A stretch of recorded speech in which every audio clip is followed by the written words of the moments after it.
Assalamualaikum. Halo guys, nama aku Eka Herliana dengan NIM 442318889. Annyeonghaseyo, ni hao.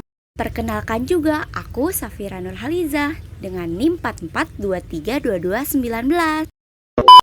Kali ini kita akan membahas materi tentang teori perbandingan sosial.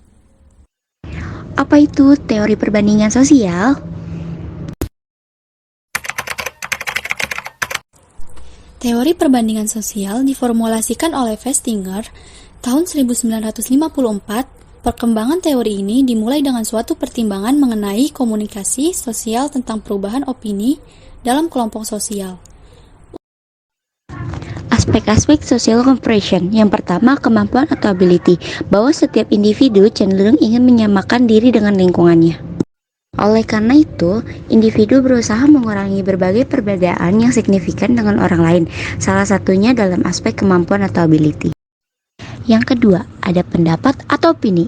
Pendapat merupakan tolak ukur perbandingan melalui aspek pendapat. Individu seringkali membandingkan pendapatnya sendiri pada orang lain. Apabila pendapat seseorang terkait penampilan menarik dan citra dirinya berbeda dengan pendapat orang lain, hal ini memiliki kecenderungan orang tersebut mengubah pendapatnya agar mendekati pendapat orang lain atau melakukan sebaliknya.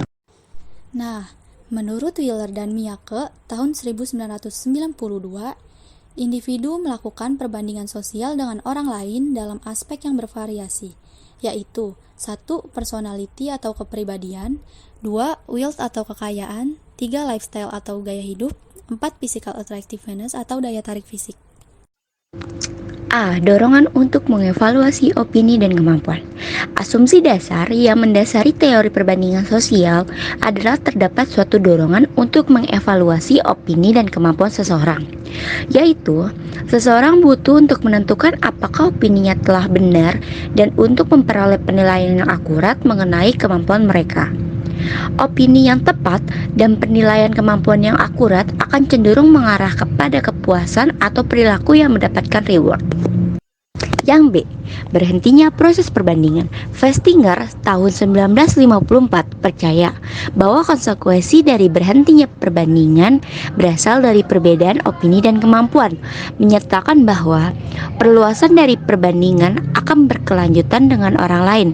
Mengaplikasikan konsekuensi yang tidak menyenangkan, berhentinya perbandingan akan disertai dengan kekerasan atau derogasi. Dorongan menuju kesatuan. Festinger tahun 1954 menyatakan bahwa faktor yang meningkatkan dorongan untuk mengevaluasi opini atau kemampuan juga dapat meningkatkan dorongan menuju kesatuan. Bahwa berbagai faktor yang meningkatkan pentingnya suatu kelompok sebagai pembanding terhadap opini atau kemampuan akan meningkatkan dorongan menuju kesatuan mengenai opini atau kemampuannya. Kalian sudah paham kan pengertian dan asumsi dari teori perbandingan sosial? Setelah materi yang kita jelaskan, berikut contoh gambaran tentang teori perbandingan sosial. Udah pada libur belum? Udah.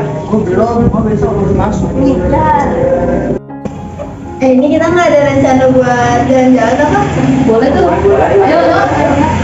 Mbak ada yang punya tradisi tempat wisata nggak? Ini boleh.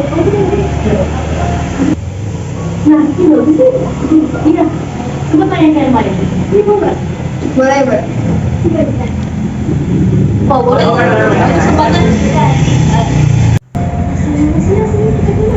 Tidak semua orang bisa bergaul dengan mudah.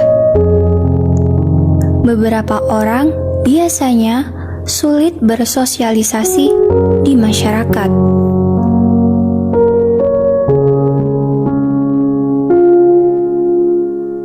Meskipun ini hal baru dan aku takut untuk memulainya, aku harus yakin bahwa aku bisa.